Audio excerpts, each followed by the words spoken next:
ओम दशरथाय विद्महे सीता बल्लभाय धीमहि तन्नो राम प्रचोदयात्। नमस्ते, मैं अन्वेषा सृष्टि आप सबको रामनवमी की ढेर सारी शुभकामनाएं दे रही हूँ। तो आइए जानते हैं आखिर राम नाम की महिमा क्या है और राजा दशरथ के केवल 4 संतान ही क्यों थी, 3 या 5 क्यों नहीं। तो इसका कारण यह है कि हर एक संतान को माना जाता है हर एक पुरुषार्थ और उनका प्रतीक। जैसे कि प्रभु श्री राम को माना जाता है धर्म का प्रतीक, लक्ष्मण को माना जाता है कामना या काम का प्रतीक, शत्रुघ्न को माना जाता है अर्थ का प्रतीक और भरत को माना जाता है मोक्ष का प्रतीक। आखिर भगवान श्री राम के साथ लक्ष्मण जी ही क्यों गए?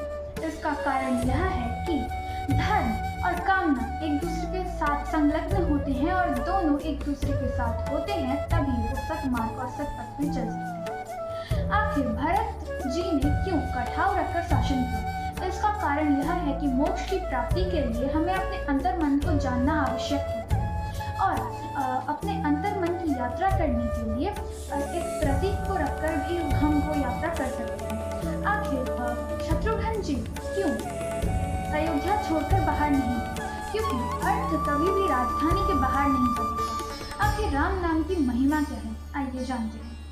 राम का अर्थ है जो पूरे विश्व में रमणीय हो, जो पूरे विश्व में रमा हुआ हो, या हम कह सकते हैं एक ऐसा तत्व जो ब्रह्मांड के कोने कोने में विराजमान है।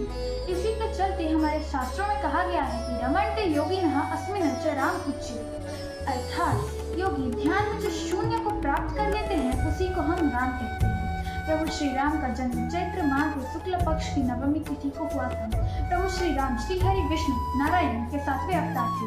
उन्होंने त्रेता युग में जन्म लिया था अनेकों दुराचारी राक्षसों का अंत करने के लिए, जैसे कि रावण। अरे वो कहते हैं ना, भाई राम राम तो कह लोगे पर राम सा दुख भी सहना होगा।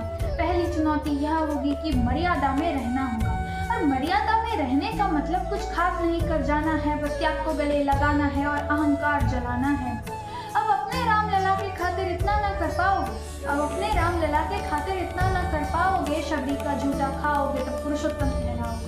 काम क्रोध के भीतर रहकर तुमको शीतल बनना होगा, बुद्धि भी जिसकी छाँव में बैठे वैसा पीपल बनना होगा ये सब कुछ वो भी शून्य में रहकर प्यारे। तभी तो तुमको पता चलेगा कितने अद्भुत थे राम हमारे, कितने अद्भुत थे राम हमारे।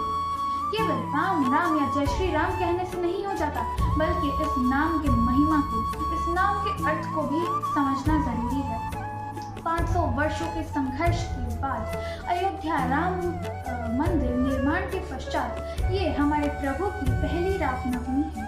और अंत में मैं यही कहूँगी कि इस रामनवमी को हर्ष और उल्लास के साथ मनाते हैं। प्रभु श्री राम की भक्ति करने के साथ साथ